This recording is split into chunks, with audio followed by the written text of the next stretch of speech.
Hello दोस्तों।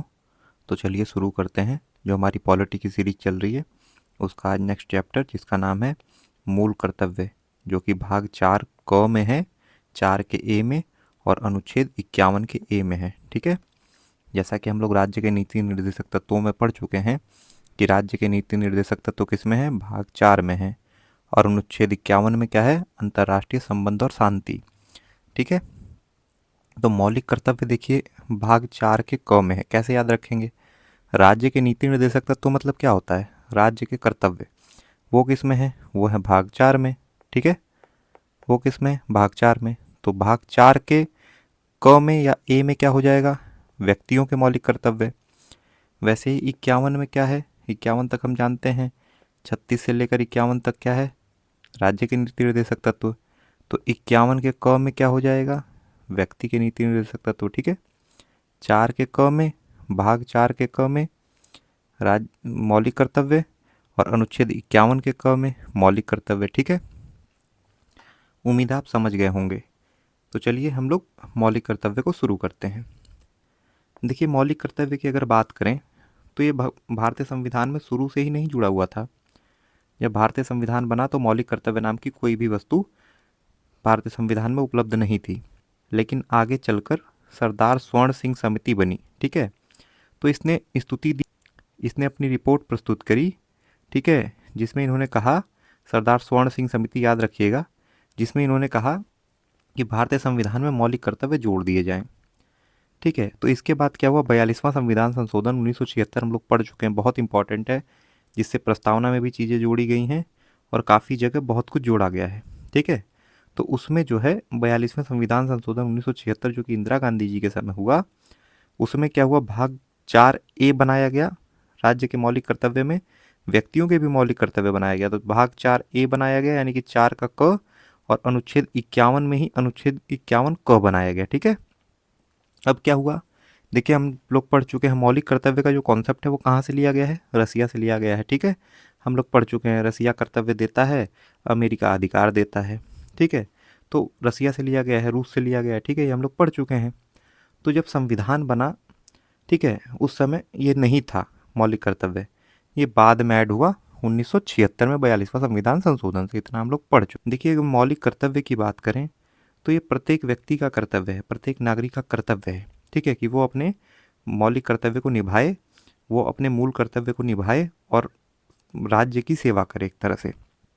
देखिए लेकिन मौलिक कर्तव्य कोई वाद योग्य नहीं है। ये नहीं आप मौलिक कर्तव्य के लिए चले जाएं कोर्ट। अगर कोई व्यक्ति मौलिक कर्तव्य का पालन नहीं कर रहा है, मान लीजिए कि इसमें कहा गया है कि जीव जंतुओं की रक्षा करिए, ठीक है, उनको संरक्षण दीजिए, और कोई व्यक्ति जीव जंतुओं की रक्षा नहीं कर रहा है, तो आप ये नहीं है कि कोर्ट चले जाएंगे कि फलाने व्यक्ति तो जीव जंतुओं की रक्षा नहीं कर रहे हैं, उनको जेल में डाल दीजिए। तो ऐसा नहीं है। मौलिक कर्तव्य वाद योग्य नहीं है, इसकी वजह से कोर्ट में नहीं जा सकते हैं। जैसे कि हम लोग पढ़ चुके हैं, प्रस्तावना के लिए हम लोग नहीं जा सकते हैं, वाद योग्य नहीं है। ठीक है। राज्य के नीति निर्देशक तत्वों के लिए नहीं जा सकते हैं। उसी तरह मूल कर्तव्य के लिए भी हम कोर्ट में नहीं जा सकते हैं। अभी तक हमने केवल संविधान में मूल अधिकार को पढ़ा है, जिसके लिए हम कोर्ट में जा सकते हैं, किसके तहत, आर्टिकल 32 और आर्टिकल 226 के तहत, अगर उनका उल्लंघन होगा। ठीक है। आर्टिकल 32 के तहत सुप्रीम कोर्ट में और आर्टिकल 226 के तहत हाई कोर्ट में। ठीक है। इतना हम पढ़ चुके हैं। देखिए अगर वर्तमान में बात करें तो मौलिक कर्तव्य 11 हैं। कितने हैं? 11 मौलिक कर्तव्य हैं। ठीक है। लेकिन जब संविधान, मतलब जिस समय ये बना, ठीक है, कब मौलिक कर्तव्य बना, 42वां संविधान संशोधन से 1976 में बना। उस समय केवल 10 मौलिक कर्तव्यों को जोड़ा गया सरदार स्वर्ण सिंह समिति के कहने पर। कितने? 10 कर्तव्यों को, कि 10 बस बहुत हो गए कर्तव्य। लेकिन 11वां मौलिक कर्तव्य या मूल कर्तव्य जो है इसमें, वो 86वें संविधान संशोधन से 2002 में जोड़ा गया। ये क्या है? ये हम लोग पढ़ चुके हैं, 6 से 14 वर्ष की आयु के बालकों के लिए शिक्षा के अवसर प्रदान करने के लिए। याद रखिएगा, शिक्षा का अवसर की बात की है, शिक्षा का अधिकार नहीं, शिक्षा के अवसर। अब आप कहेंगे सर हम लोग, अगर आपको याद हो रहा हो, 6 से 14 साल के बच्चों की शिक्षा के लिए क्या कहीं आपने कहीं कुछ और भी पढ़ा था? हाँ पढ़ा था, अनुच्छेद 21 के क में पढ़ा था, मौलिक अधिकार में, कि अनुच्छेद 21 का क जो है उसमें शिक्षा के अधिकार को जोड़ा गया है कि 6 से 14 साल के बच्चों को शिक्षा दीजिए। ठीक है। वहाँ अनिवार्य शिक्षा की बात की है, क्योंकि वो अधिकार है। ठीक है, मौलिक अधिकार है। लेकिन मौलिक कर्तव्यों में का क्या कहा गया है? मौलिक कर्तव्यों में कहा गया है कि शिक्षा का अवसर प्रदान करें। ठीक है, कोई बाध्य नहीं किया गया है। ठीक है। याद रहेगा, यहाँ पर शिक्षा के अवसर की बात की है। किससे किससे? 6 से 14 साल के बच्चों के लिए। ठीक है, उम्मीद है आपको ये समझ में आ गया होगा। ठीक है, चलिए आगे बढ़ते हैं। देखिए, मौलिक कर्तव्य 11 हैं और लोगों को याद करने में बहुत दिक्कत होती है। अक्सर लोग भूल जाते हैं कि कौन कौन से मौलिक कर्तव्य हैं। इसके लिए मैंने एक स्टोरी बनाई हुई है, कहानी बनाई हुई है।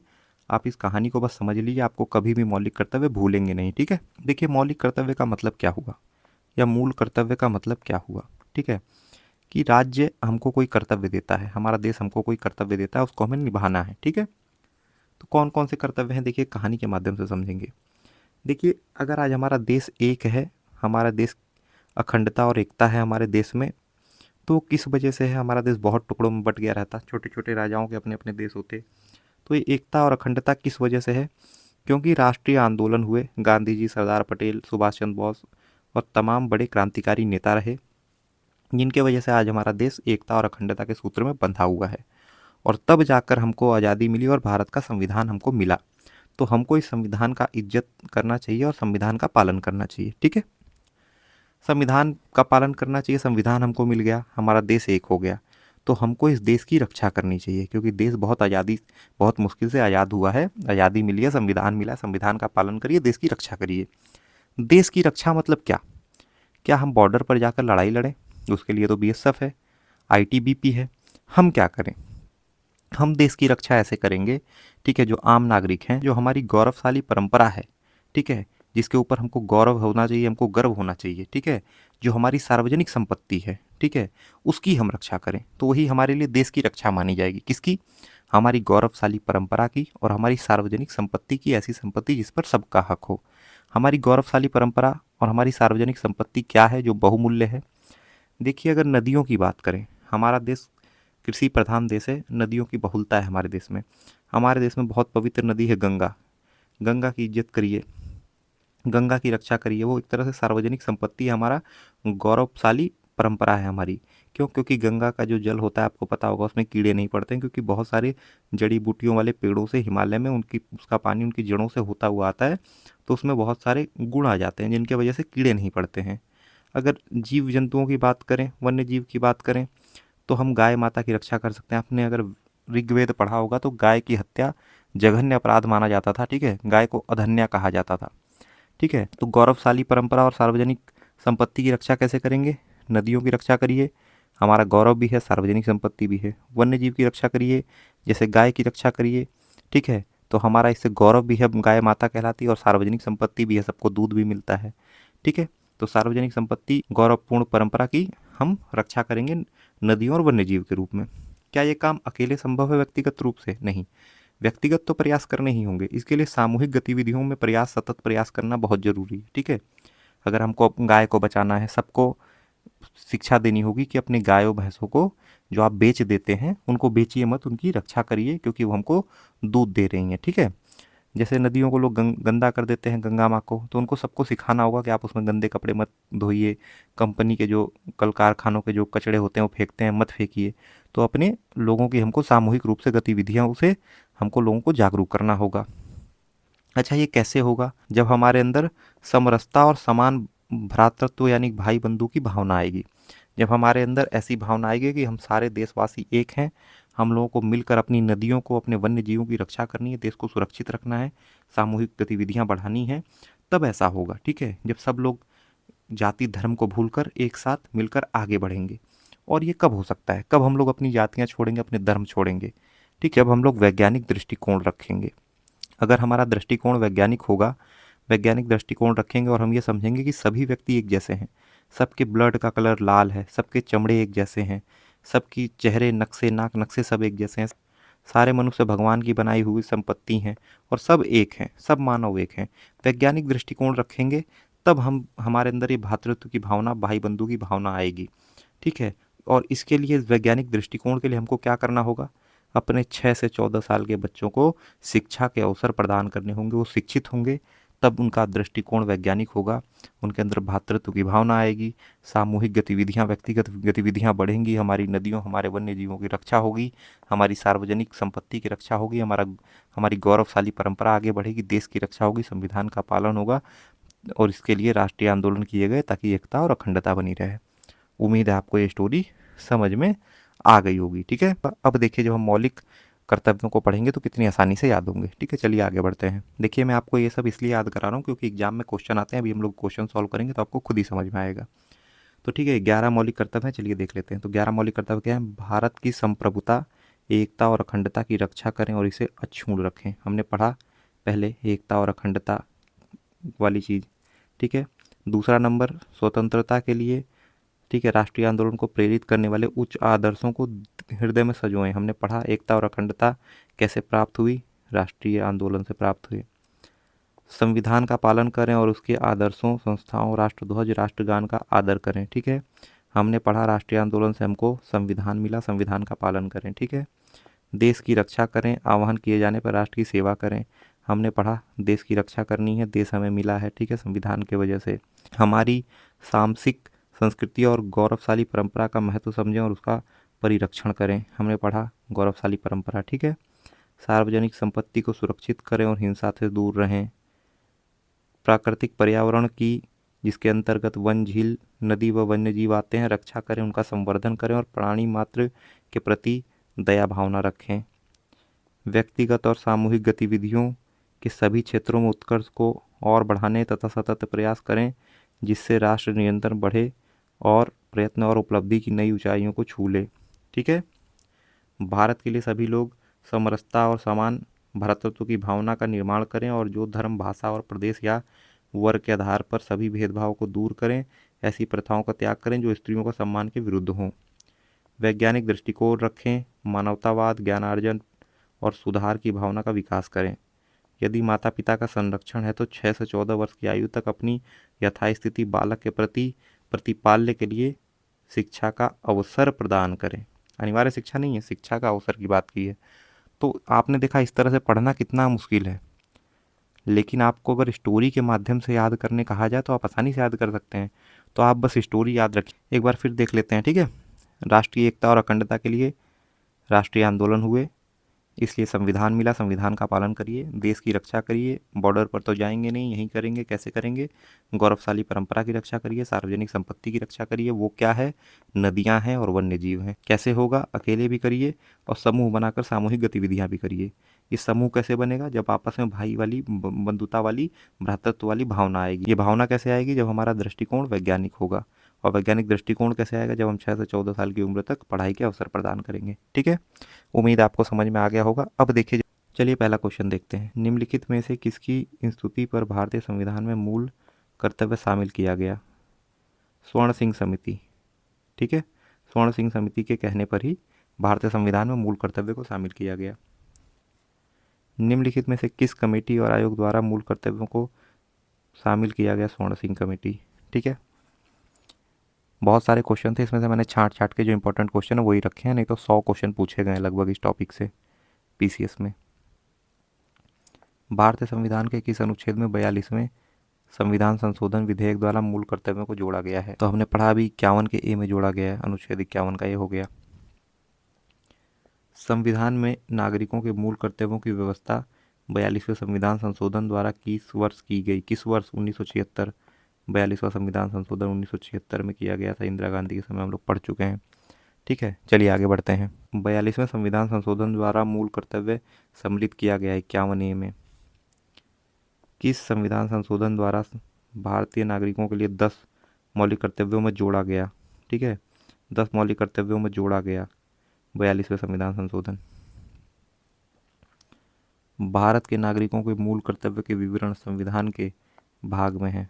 मौलिक कर्तव्य, मूल कर्तव्य 4 के ए में है। ठीक है, भारतीय संविधान के अंतर्गत निम्नलिखित में से कौन सा मौलिक कर्तव्य नहीं है? देखिए आ गए अच्छे क्वेश्चन। ठीक है, जिन क्वेश्चन की हम बात कर रहे थे। तो चलिए देखते हैं। आम चुनाव में मतदान। क्या आम चुनाव में मतदान की बात की गई थी? नहीं की गई थी। वैज्ञानिक दृष्टिकोण, वैज्ञानिक दृष्टिकोण रखा गया है। सार्वजनिक संपत्ति पढ़े थे हम लोग। ठीक है, संविधान का पालन पढ़े थे हम लोग। ठीक है, आपको स्टोरी याद होगी तो आपने ये तीनों पढ़े होंगे, तो ये आंसर हो जाएगा। ठीक है, आपको स्टोरी बस याद रखनी है। चलिए आगे बढ़ते हैं। स्टोरी याद है तो सारे क्वेश्चन कर लेंगे आप। चलिए देखिए, अब निम्नलिखित में से भारत के मौलिक कर्तव्य कौन सा है? निम्नलिखित में से न्यायपालिका और कार्यपालिका अलग होंगे, 50-50 मैंने कल पढ़ाया था राज्य के नीति निर्देशक तत्व में। हमारी मिली जुली संस्कृति के समृद्ध विरासत की संरक्षणा, सही है, समृद्ध विरासत की बात की गई है, ठीक है, कि हमको अपनी विरासत, अपने गौरवशाली जो हमारी परंपरा है उसको बचाना है। ये हो गया एक मौलिक कर्तव्य। और देख लेते हैं, बच्चों के लिए मुफ्त और अनिवार्य शिक्षा। शिक्षा की तो बात की गई है लेकिन अनिवार्य नहीं, अनिवार्य शिक्षा की बात मतलब हो गया कर्तव्य, अधिकार। तो ये आर्टिकल 21 में है। यहाँ पे क्या की गई, आवश्यक शिक्षा की बात की गई है, ठीक है। ये हो गया छुआछूत के परंपराओं का समापन, ये भी नहीं होगा, तो बी नंबर आंसर हो गया, ठीक है। छुआछूत तो जानते हैं आर्टिकल 17 में है, स्पर्शता। एक नागरिक के मूल कर्तव्य निम्नलिखित में से कौन सा कर्तव्य सम्मिलित नहीं है? कौन सा सम्मिलित नहीं है? प्राकृतिक पर्यावरण की रक्षा है, स्वतंत्रता के लिए राष्ट्रीय आंदोलन की बात की गई है, अस्पृश्यता को मिटाने की बात नहीं है, तो आर्टिकल 17 में है। वैज्ञानिक दृष्टिकोण की भी बात की गई है, तो ये सी नंबर आंसर हो जाएगा, ठीक है। चलिए आगे बढ़ते हैं। निम्नलिखित में से कौन सा भारतीय संविधान के अंतर्गत मौलिक कर्तव्यों में सम्मिलित नहीं है? देश की रक्षा है, ठीक है, गौरवशाली परंपरा देखा है, सार्वजनिक संपत्ति पढ़ चुके हैं, ग्राम पंचायत नहीं है। देखा, अगर आपको स्टोरी याद है तो आप बहुत आसानी से क्वेश्चन सॉल्व कर लेंगे, ठीक है, ऐसी ट्रिक आपको कहीं नहीं मिलेगी। चलिए देखते हैं, भारतीय संविधान में निम्नलिखित में किस कर्तव्य को मौलिक कर्तव्य के रूप में निर्धारित किया गया है? मौलिक कर्तव्य के रूप में देखिए, हमको देखते हैं, देखिए, देश की रक्षा है, आयकर है, अदायगी नहीं, गौरवशाली परंपरा है, सार्वजनिक संपत्ति है, 1 3 4, 1 3 4 देख रहे हैं। अगर आपको स्टोरी याद है तो आप आसानी से क्वेश्चन सॉल्व कर ले जाएंगे। और आप लोग इस समय कमेंट कम कर रहे हैं, क्या हुआ, क्यों कमेंट कम कर रहे हैं? क्या वीडियो अच्छी नहीं लग रही है आप लोगों को? मैं आप लोगों के लिए वीडियो बनाता रहूँ, इसके लिए बहुत ज़रूरी है कि आप लोग नीचे कमेंट कर दिया करिए, ताकि मेरा तो छोड़िए, मैं तो बनाऊंगा ही वीडियो, लेकिन मेरी जो टीम है, जो कंटेंट तैयार करती है, जो एडिटिंग करती है, जो थंबनेल बनाती है, ठीक है, उनका जोश जुनून बढ़ता रहे, इसलिए आप लोग को ज़रूरी है कि आप लोग कमेंट कर दिया करिए नीचे, ठीक है। इससे वो लोग मोटिवेट होते हैं, आपके लिए अच्छा कंटेंट बनाते हैं, ठीक है। चलिए आगे बढ़ते हैं। चलिए अब देखते हैं, भारतीय संविधान द्वारा प्रदत्त नागरिकों को मूल कर्तव्य निम्नलिखित में से क्या है? ठीक है, मूल कर्तव्य, मिश्रित और समृद्ध विरासत की बात की गई है, गौरवशाली परंपरा की बात की गई है ना, समाज के कमज़ोर वर्गों की रक्षा नहीं, वैज्ञानिक दृष्टिकोण सही है, व्यक्तिगत और सामूहिक क्रियाकलाप सही है। 1 3 4 कहाँ है? 1 3 4, ठीक है। निम्नलिखित में से कौन सा गलत है? मूल कर्तव्य मौलिक अधिकार का हिस्सा है, नहीं, अधिकार नहीं है। मूल कर्तव्य मौलिक अधिकार का भाग नहीं है, एकदम सही। भारतीय संविधान के भाग 4 क में मौलिक कर्तव्य हैं, बहुत सही। 51A में मौलिक कर्तव्य की व्याख्या, एकदम सही। तो गलत पूछा है तो ये नंबर आंसर हो जाएगा। भारतीय संविधान के अंतर्गत निम्नलिखित में से कौन सा मूल कर्तव्य नहीं है? नहीं है, लोकसभा चुनाव, मतदान, यही नहीं है। बाकी वैज्ञानिक दृष्टिकोण, सार्वजनिक संपत्ति और संविधान के प्रति निष्ठा, ये तो है, ठीक है, तो यही आंसर हो जाएगा, यही नहीं है। चलिए आगे बढ़ते हैं। चलिए केवल 2 क्वेश्चन और बचे हैं, वीडियो बस खत्म ही हो गई है। निम्नलिखित युग्मों में से कौन सा सम्मिलित नहीं है? भाग 2 नागरिकता 2 पढ़ चुके हैं, 3 फ्री अधिकार हो गए, 4 राज्य के नीति निर्देशक तत्व हो गए, 5 में ये मूल कर्तव्य नहीं है। मूल कर्तव्य किस में? 4 के ए में है, ठीक है, अभी हम लोग पढ़ ही रहे हैं। भारतीय संविधान में कितने मौलिक कर्तव्य हैं? 11 हैं, पहले 10 थे, एक बढ़ गया 11 हो गए, ठीक है, यही आंसर होगा। और इस प्रकार हमारा पूरा वीडियो ख़त्म हो गया है। अगर आपको वीडियो अच्छा लगा है तो प्लीज़ नीचे कमेंट ज़रूर कर दिएगा। और अगर आपको वीडियो की PDF चाहिए तो आप PDF के लिए नीचे डिस्क्रिप्शन में लिंक दिया हुआ है, उस पर क्लिक करके एप्लीकेशन पर जा सकते हैं और वहाँ से आप PDF डाउनलोड कर सकते हैं, ठीक है, PDF ले सकते हैं, PDF का कोर्स ले सकते हैं, ठीक है, पॉलिटी का कोर्स बोलकर है, आप लोग वहाँ से ले लीजिएगा, ठीक है। और thank you so much for watching the video and God bless you all.